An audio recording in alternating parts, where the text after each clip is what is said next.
செல்லும். முகில்கள்லானது மேகங்கள். இந்த மேகங்களை ஊடுருவி செல்லும். தொடர்ந்து வாசிங்க.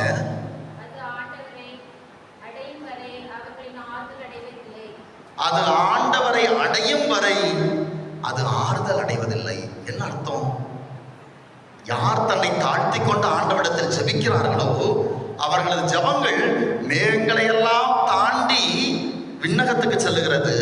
சென்றதோடு மட்டுமல்ல, அது ஆண்டவரை அடையும் வரை ஆறுதல் அடைவதில்லை. அப்படின்னு என்ன அர்த்தம்? ஆண்டவர்கிட்ட கண்டிப்பாக அந்த ஜெபங்கள் ஆண்டவர் முன்னால் வைக்கப்படுகிறது. நான் சொல்லல, விவிலியம் சொல்லுகிறது. அப்ப யார் தன்னை தாழ்த்தி கொண்டு கடவுள் முன்னிலையை ஜெபிக்கிறார்களோ அவர்களது ஜெபங்கள் கண்டிப்பாக கடவுள் திருமுன் சென்றடைகிறது. அது சென்றடைகிற வரைக்கும் அந்த ஜெபங்கள் ஆறுதல் அடைவது கிடையாது. அது அலைபாய்ந்து கொண்டிருக்கும். போய் சென்றடைய வேண்டும்.